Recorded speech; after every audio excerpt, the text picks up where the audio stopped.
Hello friends and welcome.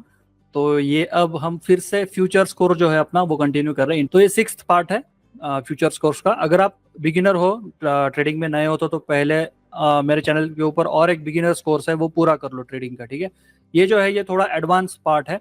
तो पहले आप बिगिनर्स कोर्स कर लो, स्पॉट ट्रेडिंग वगैरह करो, फिर आप स्विंग ट्रेडिंग वगैरह करो वहाँ पे, और फिर चाहे तो फ्यूचर्स करना है तो थोड़ा थोड़ा करके आप स्टार्ट कर सकते हो। और इंट्राडे पे भी धीरे धीरे स्विच हो सकते हो, लेकिन इंट्राडे में एक्सपीरियंस बहुत लगता है, क्योंकि मार्केट कभी कभी बहुत फास्ट होता है, कभी स्लो होता है, कभी डिसीजंस आपको क्विक लेने पड़ते हैं, तो इसके लिए एक्सपीरियंस की बहुत जरूरत होती है।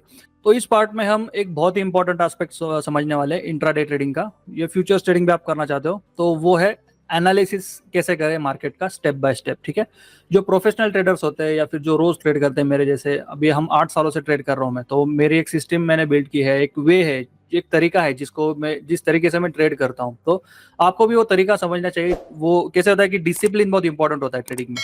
तो एक बार आप डिसिप्लिन खुद को लगा लो तो जो गलतियां आप कर रहे हो, अभी जो गलतियां कर रहे हो ट्रेडिंग में कर रहे हो, पोजीशन रिलेटेड कर रहे हो या मार्केट रिलेटेड जो भी गलतियां होती है, वो धीरे धीरे कम हो जाएगी और आप प्रॉफिटेबिलिटी की तरफ बढ़ते जाओगे। ओके, तो हमारा एम यही रहेगा कि हम धीरे धीरे प्रॉफिटेबिलिटी की तरफ बढ़े। उसके लिए हमें खुद को भी चेंज करना पड़ता है और मार्केट को भी समझना पड़ता है अलग अलग तरीके से। ठीक है, तो कुछ स्टेप्स अगर हम करेंगे इसको एक बिजनेस की तरह, किसी भी बिजनेस की स्टेप्स होती है राइट। तो आप शॉप भी रन कर रहे हो या दुकान चला रहे हो तो उसका भी एक तरीका होता है कि सुबह क्या करना है, शाम को क्या करना है, दोपहर को क्या करना है, कैसे स्टेप बाय स्टेप आपको वो करनी पड़ती है चीजें। तो वो सिस्टमेटिकली डिसिप्लिन के साथ आपका जो बिजनेस है वो चलता है। वैसे ही ट्रेडिंग में भी आपको एक डिसिप्लिन और एक सिस्टम से चलना पड़ता है, तो ये आप उसमें सक्सेसफुल हो सकते हो। ठीक है, अब आप फुल टाइम हो पार्ट टाइम हो फर्क नहीं पड़ता, लेकिन कुछ अगर स्टेप बाय स्टेप आप चीजें करोगे तो छोटी छोटी चीजें होती है जो मिस नहीं होती है हमसे, और उसकी वजह से गलतियां भी कम होते जाती है मार्केट में। ठीक है, अब सबसे पहले कैसे कैसे मार्केट को मैं एनालाइज करता हूँ। सुबह स्टार्ट करने के बाद इंट्राडे ट्रेडिंग अगर मैं कर रहा हूँ, स्विंग ट्रेडिंग भी कर रहा हूँ, तो कैसे मैं स्टेप बाय स्टेप चीज़ों को एनालाइज करता हूँ और अपने डिसीजंस लेता हूँ, वो मैं आपको इस पार्ट पे समझाऊंगा। तो ये पूरा पार्ट एंड तक देखना बहुत इंपॉर्टेंट है इस कोर्स रिलेटेड। ठीक है, तो सबसे पहली चीज आपको, अगर आप जब भी आप मार्केट स्टार्ट करोगे कभी भी करो, सबसे पहली चीज करना है वो है हायर टाइम फ्रेम पे बीटीसी को एनालिसिस करना। ठीक है, अब ये बोले कि सर आप ये कितनी छोटी चीज बता रहे हो, लेकिन क्या है ना, स्टेप बाय स्टेप अगर कुछ चीजें करेंगे तो आपको वो समझ में आएगा कि उसका इंपॉर्टेंस क्या है। सबसे इंपॉर्टेंट है कि बीटीसी को पहले हायर टाइम फ्रेम पे समझना। ओके, बहुत बार क्या होता है कि आप ट्रेड तो इंट्राडे पे ले रहे हो, ठीक है, बहुत से लोग मैंने देखा है कि 5 मिनट्स 15 मिनट्स भी करते हैं, लेकिन आप कोई भी टाइम फ्रेम करो, आप छोटे टाइम फ्रेम करो, बड़ी टाइम फ्रेम करो, आपको हायर टाइम फ्रेम पे क्या हो रहा है वो जब तक पता नहीं है तब तक आपको लोअर टाइम फ्रेम पे कंफ्यूजन ही रहेगा। ठीक है, तो एक बार सबसे पहले हम अगर हायर टाइम फ्रेम को एनालिसिस कर ले, एक बार हायर टाइम फ्रेम हमें क्लियर हो गई कि यहाँ पे क्या हो रहा है, तो हम लोअर टाइम फ्रेम पे इजीली चीजों को कर सकते हैं, और वही हमें करना है। तो स्टेप बाय स्टेप जाना है। सबसे पहले बीटीसी को हायर टाइम फ्रेम पे एनालिसिस करना है। ओके, हायर टाइम फ्रेम मतलब क्या, मैं तो बोलूंगा आप डेली और 4 आवर पे एटलीस्ट कम से कम एनालिसिस आपका रेडी चाहिए। ओके, अब देखो यहाँ पे राइट साइड में डेली टाइम फ्रेम है, लेफ्ट साइड में मैं 4 आवर टाइम फ्रेम रखता हूँ। तो अगर मुझे बीटीसी पता है कि बीटीसी कौन सी टाइम फ्रेम पे क्या कर रहा है, तो उस हिसाब से मैं अपने डिसीजंस ले सकता हूँ। एग्जाम्पल के लिए देखो, एग्जाम्पल उदाहरण के तौर पर ये देखो, समझो मार्केट अभी, ईएमएस अभी मैंने आपको बिगिनर्स कोर्स में ऑलरेडी सिखाया, और ईएमएस बहुत पावरफुल है, याद रखना। ठीक है, अब ईएमएस अगर हम कर रहे हैं फॉलो, तो उस केस में हम कैसे कर सकते हैं इसको एनालिसिस। देखो यहाँ पे अगर है बीटीसी इस जोन में है तो डेली टाइम फ्रेम पे, तो इंट्राडे भी आप कर रहे हो, लेकिन आपको पता होना चाहिए कि ये जोन जो है ये सपोर्ट जोन है बीटीसी का, बहुत इंपॉर्टेंट लेवल है। तो इस जोन में आप शॉर्ट मत करो, सिंपल है ना। जब आप यहाँ पे होते हो तो मोस्टली रेजिस्टेंस होता है ईएमएस का, कोई 50 EMA होती है, 200 EMA होती है, बड़ा रेजिस्टेंस अगर कोई है, तो उस केस में वहां पे लॉन्ग मत करो, वेट करो, एक बार रिटेस्ट के लिए नीचे आने दो, सपोर्ट लेने दो, फिर अगर बाउंस करता है तो आप लॉन्ग करो, है ना। उदाहरण के तौर पे यहाँ पे जब रेजिस्टेंस था 50 EMA को, रिजेक्ट हुआ, यहाँ पे जो भी लॉन्ग करेगा वो फंसेगा, है ना, यहाँ पे जो भी शॉर्ट करेगा वो फंसेगा। यहाँ पे क्या किया मार्केट ने, रिटेस्ट किया और फिर आया नीचे सपोर्ट लेने के लिए। तो जब ये फिर से सपोर्ट के लिए आता है तो आपका काम यही कि यहाँ से आप लॉन्ग कर सकते हो इस जोन के बाद। ओके, तो कुछ हाईज वगैरह क्रॉस होने के बाद, ये जो है ये हाई क्रॉस होने के बाद आप यहाँ से लॉन्ग जा सकते हो। तो इस जोन में अगर आप लॉन्ग करोगे तो आपको यहाँ से अच्छा ट्रेंड मिलता है। लेकिन आप क्या करते हो, नीचे नीचे कैच करने को देखते हो, जैसे मार्केट यहाँ पे शॉर्ट हो रहा है, रेड कैंडल बन गई, चलो शॉर्ट कर दो, और फिर मार्केट क्या करता है, आपको ट्रैप करके फिर से ऊपर की तरफ निकल जाता है। तो ये आपके साथ होना नहीं चाहिए, इसलिए हायर टाइम फ्रेम हमेशा क्लियर चाहिए। ओके, तो डेली टाइम फ्रेम हो, मैं तो बोलता हूँ वीकली का भी अगर आपको ईएमए पता है तो बहुत ही अच्छी बात है। जैसे यहाँ पे देखो, ये था, ये वीकली का 20 EMA था, यहाँ पे सपोर्ट लिया 5700, तो इस जोन में जो भी शॉर्ट करेगा वो तो फंसेगा ही फंसेगा हमेशा, है ना। तो 57,200 आप बोलोगे देखो सर डेली टाइम फ्रेम पे यहाँ पे कुछ भी नहीं, लेकिन आप वीकली पे जाके देखोगे तो आपको दिखेगा कि यहाँ पे 20 EMA थी, जैसे मैंने आपको अभी दिखाया है ना। तो आपको अगर पता है कि वीकली की 20 EMA कहाँ पे है, वो क्या BTC सपोर्ट जोन में है, यस, तो 100 से लेके 20 तक BTC ये सपोर्ट जोन में था, तो चाहे तो इस जोन में ट्रेड मत करो, लेकिन यहाँ पे शॉर्ट तो मत करो एटलीस्ट, है ना।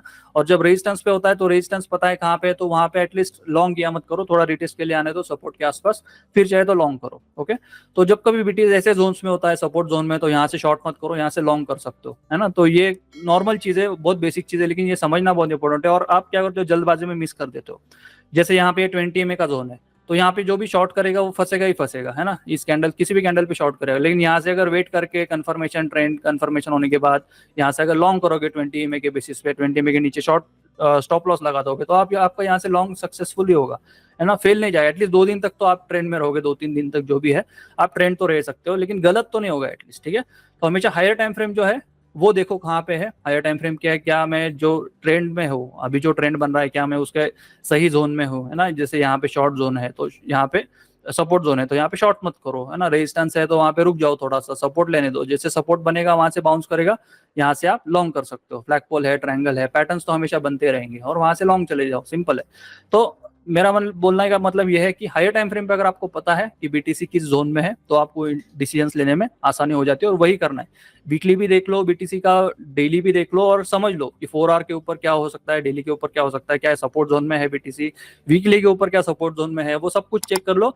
उसके बाद अपना जो बायस है मार्केट का वो बना सकते हो। चाहे आप इंट्राडे भी कर रहे हो, लेकिन डेली टाइम फ्रेम पे क्या हो रहा है वो आपको पता ही होना चाहिए। डेली टाइम फ्रेम सबसे पहले मैं देखता हूँ क्या हो रहा है। डेली कोई भी कॉइन निकालो, कोई भी ट्रेड में ले रहा हूँ, उस कॉइन का पहले मैं डेली टाइम फ्रेम देखता हूँ जो क्या कर रहा है, उसके बाद ही मैं अपने डिसीजंस और बायस वहां पे बनाता हूँ, ठीक है। ट्रेड छोटे हो सकते हैं, देखो सब टाइप के ट्रेड्स होते हैं मार्केट में, स्कैल्प होते हैं, कोई स्विंग ट्रेड होता है, कोई इंट्राडे ट्रेड्स भी होते हैं, सब टाइप के ट्रेड्स हमेशा बनते रहेंगे टाइम फ्रेम पे। आपको क्या करना है वो आपके ऊपर डिपेंड है, लेकिन एटलीस्ट अगर आपको पता है कि सपोर्ट जोन में है, रेजिस्टेंस जोन में, तो उस हिसाब से दो ही तो डिसीजन लेना है, क्या लॉन्ग जाना है या शॉर्ट जाना है। एटलीस्ट वो तो कंफर्म चाहिए कि हाई टाइम फ्रेम पे क्या हो रहा है, ठीक है। उसके बाद BTC को इंट्राडे के लेवल्स पे लेके आओ और वहां पे एनालिसिस करो, ठीक है। अब इंट्राडे मतलब क्या, मोस्टली मैंने आपको पहले ही सिखाया बिगिनर्स कोर्स में, 4 आवर और 1 आवर मोस्टली मैं फॉलो करता हूँ इंट्राडे के लिए, ठीक है। तो अगर मैं इंट्राडे टाइम फ्रेम पे हूँ तो स्टेप बाय स्टेप कैसे करना है, वैसे मैं आपको आगे इस कोर्स में BTC को कैसे एनालाइज करना है इंट्राडे पे वो भी सिखाने वाला हूँ, और कैसे कैसे स्टेप बाय स्टेप करना है वो भी सिखाऊंगा। लेकिन अभी के लिए हम थोड़ा शॉर्टकट कर लेते हैं, तो वीडियो लंबा हो जाएगा। तो 1 आवर और 4 आवर हम यूज करते हैं मोस्टली लोअर और हायर टाइम फ्रेम पे। तो एटलीस्ट मुझे पता रहेगा कि BTC 4 आवर टाइम फ्रेम के सपोर्ट जोन में, तो मैं वहां पे शॉर्ट तो नहीं करूंगा एटलीस्ट इंट्राडे पे, है ना। ठीक है, समझो मैं इस कैंडल पे खड़ा हूँ, ओके। तो इस कैंडल पे मुझे पता है कि 4 आवर टाइम फ्रेम पे यहाँ पे सपोर्ट है, तो 1 आवर पे सपोर्ट नहीं है, फिर भी 4 आवर पे सपोर्ट है ये मुझे पता होता है, तो यहाँ से मैं शॉर्ट का बैच तो नहीं बनाऊंगा। एक बार हायर लो टेस्ट हो गया, फिर यहाँ से मैं एटलीस्ट थोड़ा स्ट्रक्चर चेंज हो जाए, 1 आवर के ऊपर स्ट्रक्चर चेंज हो जाए, तो मैं लॉन्ग तो कर लेता हूँ एटलीस्ट छोटा इंट्राडे के लिए, है ना, लेकिन शॉर्ट तो नहीं करूंगा। तो वैसे आप इंट्राडे के ऊपर अगर BTC को उसका भी तरीका इंट्राडे के ऊपर कैसे BTC को एनालिसिस करते हैं वो मैं आगे के पार्ट्स में आपको सिखाने वाला हूँ वैसे, तो वो थोड़ा डीप में समझेंगे उसमें। अभी के लिए बस ये चीज याद रखो कि इंट्राडे के ऊपर भी BTC को देखना इंपॉर्टेंट है। क्या होता है कि बहुत बार समझो अभी इंट्राडे के ऊपर आप ये 1 आवर टाइम फ्रेम की बात करते हैं, समझो 1 आवर टाइम फ्रेम पे आप ट्रेड कर रहे हो BTC को, है ना। BTC अभी समझो हायर टाइम फ्रेम पे ये ट्रेंड लाइन ऐसे बना रहा है, यहाँ पे है ना, स्क्वीज होते जा रहा है, और यहाँ पे मतलब बहुत सारे टूल्स आगे सीखेंगे हम, BWAP वगैरह है, इंट्राडे की हाई लो लेवल्स है, तो उसके हिसाब से हम ट्रेड कर सकते हैं। तो एटलीस्ट जो पैटर्न्स बन रहे हैं 1 आवर टाइम फ्रेम के ऊपर है, स्ट्रक्चर चेंज हो रहा है कहीं पे, है ना, 1 आवर का सपोर्ट बन रहा है ट्रेंड लाइन के ऊपर, उसके बाद अगर वो यहाँ से नीचे से ऊपर की तरफ जा रहा है, तो जो हाई है एटलीस्ट उस हाई के आसपास जैसे जैसे हाई ब्रेक करता है हम वहां से लॉन्ग जा सकते हैं, है ना। EMS भी हमें सपोर्ट करती है, तो वो सारी चीजें इंट्राडे के ऊपर भी क्लियर चाहिए आपको, तभी आपको हेल्पफुल होगा। बहुत बार क्या होता है कि आप 4 आवर के ऊपर देखते हो कि BTC लॉन्ग है, लेकिन आप भूल जाते हो कि 1 आवर के ऊपर अगर BTC इंट्राडे के ऊपर शॉर्ट पैटर्न बन रहा है, तो उस केस में ट्रेंड लाइन ब्रेक करके वो शॉर्ट हो जाता है 1 आवर के ऊपर, तो थोड़े आधे दिन के लिए तो भी एटलीस्ट BTC बेरिश होता है, उसके बाद वो बुलिश होता है शाम को, है ना। बहुत बार आपने ऑब्जर्व किया होगा। तो इंट्राडे के ऊपर भी आपको लेवल्स क्लियर चाहिए, एग्जैक्टली क्या हो रहा है, तभी आप उसको इजिली एनालिसिस कर सकते हो। उसके बाद बहुत इंपॉर्टेंट पार्ट आता है, वो है इवेंट्स चेक करो कि कौन से इवेंट आ रहे हैं। अब 2 चीज याद रखना, BTC हमेशा फेड के जो इवेंट्स होते हैं ना, फेड मतलब यूएस के जो इवेंट्स होते हैं डॉलर रिलेटेड यूएसडी रिलेटेड वो है वो हमेशा फॉलो करता है। तो यहाँ पे राइट साइड में स्क्रीनर पे ट्रेडिंग व्यू पे कैलेंडर्स है, फॉरेक्स कैलेंडर भी आप यूज कर सकते हो, फॉरेक्स फैक्ट्री वगैरह की भी कैलेंडर्स है वो भी आप यूज कर सकते हो। सबसे पहले चेक करना है यहाँ पे कोई इकोनॉमिक सिलेक्ट कर लो और यहाँ पे सेटिंग में आप कंट्रीज फिल्टर आउट कर सकते हो। सॉरी कहाँ पे वो, यहाँ पे कंट्रीज ऐड कर लो, यूएस ऐड कर लो, इंडिया नहीं किया तो भी चलेगा, या यूएस ऐड कर लो। यहाँ पे यूएसए बहुत इंपॉर्टेंट है और हाई प्रायोरिटी वाले आप यहाँ पे इवेंट जो है वो देख सकते हो। ओके, तो हाई प्रायोरिटी वाले इवेंट्स कौन से होते हैं मोस्टली, जो एफओएमसी मीटिंग होता है या सीपीआई होता है इवेंट, है ना, वो आगे मैं डिटेल में आपको समझाऊंगा, वैसे एक अलग से वीडियो बनाना पड़ेगा इसके लिए, क्योंकि इवेंट ट्रेडिंग भी एक टेक्निक है, उसका भी मेथड्स है, वो भी मैं समझाऊंगा। ओके, तो एज अ प्रोफेशनल ट्रेडर मैं इवेंट्स का भी बहुत यूज कर लेता हूँ, क्योंकि उस दिन वॉलेटिलिटी हाई होती है, आप मत करो, लेकिन मैं उसका पूरा यूज कर लेता हूँ, क्योंकि मुझे पता होता है एग्जैक्टली कैसे करना है उसको और ट्रेड कैसे करना है, तो उसका ज्यादा फायदा होता है। तो इवेंट है जैसे एफओएमसी इवेंट है या सीपीआई का इवेंट है या फिर फेड प्रेस कॉन्फ्रेंस है, ऐसे कुछ है, मतलब डॉलर रिलेटेड जो भी है, और यहाँ पे हाई प्रायोरिटी कर देना, ठीक है। तो एक ओनली हाई इंपॉर्टेंस इवेंट आपको यहाँ पे दिखेंगे। ओके, तो जब भी आप इंट्राडे करने के लिए जाओगे तो चेक कर लेना कि कोई इंपॉर्टेंट इवेंट तो नहीं आ रहा है, तो चार्ट पे कंपेयर करके दिखाऊंगा मैं आपको इवेंट के दिन कैसे मार्केट बिहेव करता है। बाकी छोटे छोटे रिटेल सेल्स ये इग्नोर करो, इसमें कुछ नहीं होता। एफओएमसी, सीपीआई और फेड रिलेटेड जो भी स्पीचेस वगैरह है, पॉवेल का स्पीच है, ऐसे कुछ है, तो वो मैटर करता है। तो इवेंट्स एक बार चेक कर लिया करो, ये 4-5 इवेंट है, और अनएम्प्लॉयमेंट के नंबर से वो भी इंपॉर्टेंट है, वो भी मैं आपको डिटेल में समझाऊंगा। तो 3-4 इवेंट्स है, उसको हम एक अलग से वीडियो में समझने वाले। इवेंट ट्रेडिंग के बेसिस पे वो बहुत इंपॉर्टेंट है अगर आपको ट्रेड करना है, ठीक है। तो वो भी एक इवेंट्स हमेशा चेक कर लेना, राइट साइड में नीचे ट्रेडिंग व्यू में कैलेंडर्स में आपको मिल जाएगा, ठीक है। तो ये एक इंपॉर्टेंट एस्पेक्ट है, क्या इवेंट हर एक, देखो इवेंट रहेगा उस दिन, थोड़ा वोलेटिलिटी रहेगा, मोस्टली यूएस टाइम में शाम को 6 या 7 बजे इवेंट होता है, या रात को 11 बजे भी होता है इंडियन टाइम पे। तो उस केस में थोड़ा आप वहाँ पे ट्रेड नहीं करोगे तो अच्छा रहेगा आपके लिए, क्योंकि क्या होगा, आप लॉन्ग कंसिडर करोगे इवेंट के दिन, रिजल्ट के ऊपर डिपेंड है, फिर डिप आएगा फिर से लॉन्ग होगा तो आप फंस जाओगे उसमें, लिक्विडेट हो जाओगे। तो इवेंट ट्रेडिंग आपको नहीं आता है तो पहले बस चेक कर लिया करो, और जब इवेंट है तब अवॉइड करो ट्रेडिंग, ठीक है। उसको कैसे ट्रेड करना है वो मैं दूसरे वीडियो में आपको समझाऊंगा वैसे आगे, लेकिन अभी के लिए तो अवॉइड कर लो उसको, इवेंट के दिन ट्रेड मत करो। और इवेंट का जो टाइम होता है वहाँ पे टाइम भी दिया होता है कि शाम को 8 बजे इवेंट है, शाम को 6 बजे इवेंट है, तो एटलीस्ट वो टाइम में कुछ ट्रेड मत करो, वो उसके इवेंट के 1 घंटे पहले और 1-2 घंटे बाद कुछ ट्रेड मत करो। उसके बाद चाहे तो ट्रेंड मिला तो आप वहां से कर सकते हो, राइट, ठीक है। तो वो एक कंसिडर कर लेना हमेशा। उसके बाद total market cap mostly check करना चाहिए। नेक्स्ट स्टेप में टोटल मार्केट कैप क्या होता है कि जो क्रिप्टो का टोटल मार्केट कैप है, टोटल मार्केट कैप 2 और 3 करेंगे मोस्टली अगर आप अल्ट कॉइन्स में ट्रेड करना चाहते हो। अगर आप बीटीसी ट्रेड करना चाहते हो तो टोटल मार्केट कैप देखने की जरूरत नहीं, सिर्फ बीटीसी को ट्रेड करना है तो टोटल मार्केट कैप को इग्नोर कर सकते हो। लेकिन आपको अगर अल्ट कॉइन ट्रेड करना है तो डेफिनेटली अल्ट कॉइन्स ट्रेड करने के लिए टोटल मार्केट कैप का थोड़ा अंदाजा भी आपको होना चाहिए कि टोटल मार्केट कैप 3 टाइप्स के है इसमें, टोटल, टोटल 2, टोटल 3। टोटल मतलब क्या है कि उसमें बीटीसी, इथेरियम और बाकी अल्ट कॉइन्स का वो मार्केट कैप होता है। टोटल मार्केट कैप 2 क्या होता है, टोटल मार्केट कैप 2 मतलब इसमें बीटीसी को निकाल दिया जाता है, सिर्फ इथेरियम और अल्ट कॉइन्स का ये मार्केट कैप होता है टोटल वाला। ओके, और टोटल मार्केट कैप 3 जो होता है उसमें सिर्फ और सिर्फ अल्ट कॉइन्स होते हैं, इथेरियम और बीटीसी छोड़ के। ओके, तो ये टोटल मार्केट, जब भी आपको प्योर अल्ट कॉइन्स ट्रेड करने तो टोटल मार्केट कैप 3 देखा करो। इथेरियम भी अल्ट कॉइन है वैसे, लेकिन फिर भी कभी कभी इथेरियम जैसे अभी होल्ड कर रहा है क्योंकि उसका इवेंट है, तो उस केस में अलग से बिहेव कर सकता है, तो उस केस में टोटल मार्केट कैप 3 हमें देखना पड़ता है। और जब इथेरियम और अल्ट कॉइन सिंक्रोनाइज चलते हैं तो टोटल मार्केट कैप 2 भी आप देख सकते हो, ठीक है। तो मोस्टली टोटल मार्केट कैप 3 अगर आप देखोगे तो आपको अंदाजा आ जाएगा कि एग्जैक्टली आज इंट्राडे पे टोटल मार्केट कैप में क्या हो रहा है, क्या वो सपोर्ट पे है, क्या रेजिस्टेंस में है। तो जैसे टोटल मार्केट कैप अगर कोई इंपॉर्टेंट ट्रेंड लाइन भी ब्रेक कर रहा है, जैसे यहाँ पे समझो ये एक ट्रेंड लाइन थी यहाँ पे, है ना, ये नीचे से, तो मैंने आपको बोला था यहाँ पे इवेंट ये उस दिन की जब भी ब्रेक होगा तो आपको शॉर्ट जाना है। तो यहाँ पे भी एक ट्रेंड लाइन है, अगर ये ब्रेक कर रहा है तो ऐसे दिन आप शॉर्ट कर सकते हो। चैनल पे रेजिस्टेंस बना, वहां से नीचे गिरा, 20 में के नीचे आ गया, यहाँ से भी शॉर्ट किया तो भी चल जाता है। तो ये जैसे शॉर्ट हुआ यहाँ से, या फिर ये ट्रेंड लाइन एक्चुअली ऐसे बनती है, तो यहाँ से आप जैसे बाउंस करके रिवर्स होता है यहाँ से पता चल सकता है कि आपको ये सपोर्ट पे, लेकिन अगर वो ट्रेंड लाइन ब्रेक हो गई तो शॉर्ट हो सकता है। तो उस केस में आप टोटल मार्केट कैप के बेसिस पे भी आप उस दिन बायस आपका शॉर्ट रख सकते हो, और जो अल्ट कॉइन्स बेयरिश सेटअप में है उनको आप चाहे तो शॉर्ट कर सकते हो। और जो लॉन्ग सेटअप वाले हैं, कभी कभी टोटल मार्केट के बड़े सपोर्ट पे होता है, 200 EMA है, 100 EMA है डेली की, या 50 EMA है, ऐसे कोई सपोर्ट पे है तो वहां से लॉन्ग का सोचो थोड़ा।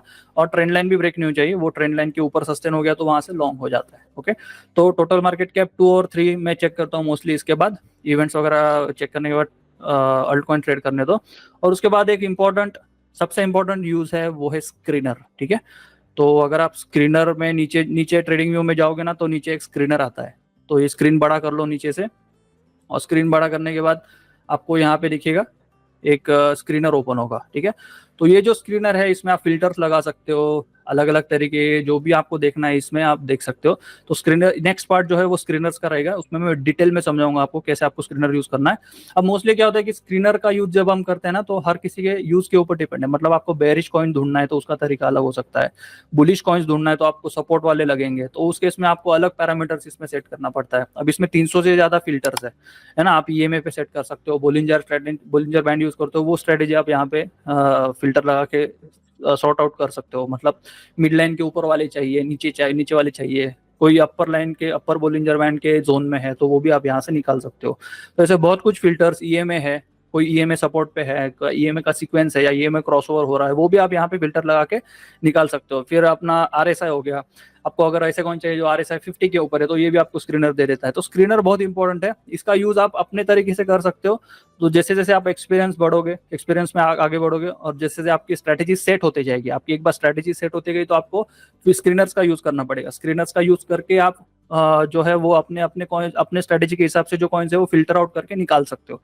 तो एक बार मेरे सामने समझो, अभी मोस्टली मैं फ्यूचर्स कॉइन को ही ट्रेड करता हूँ, तो अभी जैसे 262 कॉइन्स है फ्यूचर्स में बाइनेंस के ऊपर, तो 262 को सबको स्कैन करते बैठूंगा तो मुझे 1-1.5 घंटा वैसे भी लग ही जाता है। फिर भी अगर मैं स्क्रीनर यूज करके अपना, अगर बेरिश बायस है तो बेरिश वाले कॉइन ढूंढूंगा, तो उसमें से 20 कॉइन निकल के आएंगे, तो मैं 20 को ही फोकस करूंगा।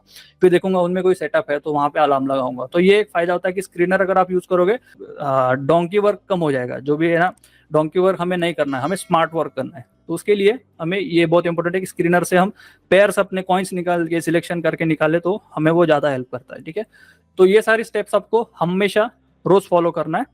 और फिर एक बार स्क्रीनर से कॉइन निकल के आ गए, समझो आपके 10 कॉइन निकल के आ गए, 20 आ गए, 25 हो सकते हैं, 50 हो सकते हैं, लेकिन वो एटलीस्ट काम कम हो जाएगा आपका। 250-300 कॉइन्स को एनालिसिस करने से अच्छा मैं 20 कॉइन को या 25 कॉइन को एनालिसिस करूँ तो मुझे वो ईजी लगेगा, है ना। तो उसकी वजह एटलीस्ट हमारी अपॉर्चुनिटीज भी मिस नहीं होगी, तो वो एक फायदा होता है। फिर हम एक वॉच लिस्ट बनाते हैं स्क्रीनर की, और एक वॉच लिस्ट बना के उस पर अलार्म्स लगा सकते हैं, और वहां पे उसको दिन भर ट्रेड कर सकते हैं, जब भी अलार्म बजेगा तब उसको ट्रेड कर सकते हैं। तो ये एक फायदा इसमें हो जाता है। ठीक है, तो ये सारी स्टेप्स आपको हमेशा फॉलो करना है। रोज उठ के पहले बीटीसी को देखो, बीटीसी को हायर टाइम फ्रेम, इंट्राडे पे देखने के बाद इवेंट्स। आप देख रहे होंगे कि मैं बहुत बार अभी फिर से स्टार्ट करूंगा वैसे इंट्राडे अपडेट्स डालता हूँ। तो वो क्यों डालता हूँ, क्योंकि वहां पे मेरे दिमाग में लेवल सेट होती है कि ये लेवल के बाद ही बीटीसी बुलिश होगा, इस लेवल के बाद मुझे बेयरिश होना है, तो वो मैं, मेरे दिमाग में सेट है, तो मैं उसके हिसाब से अपने अल्ट कॉइन्स में भी डिसीजन, अगर पोजीशन लेना है तो वो उस हिसाब से मैं ले सकता हूँ। तो वो एक फायदा होता है। ओके, तो स्क्रीनर का यूज भी करना है, वो धीरे धीरे आगे नेक्स्ट पार्ट वैसे भी स्क्रीनर का है। और फिर बीटीसी को इंट्राडे पे कैसे करना है वो भी मैं आगे के पार्ट्स में सिखाऊंगा। तो अभी ये कोर्स अभी रुकेगा नहीं, यहाँ से हम कंटिन्यू ये पूरा खत्म ही कर देंगे, क्योंकि क्या हो रहा है कि बहुत लेंथी होते जा रहा है, एक्सटेंड होते जा रहा है। थोड़े पर्सनल काम की वजह से मैं बिजी था। अभी हम फुल्ली ये कोर्स कंप्लीट कर देंगे ताकि आपको इंट्राडे पे ट्रेड करना आसान हो जाएगा। तो मिलते हैं चलो नेक्स्ट पार्ट में। Take care, bye bye, see you.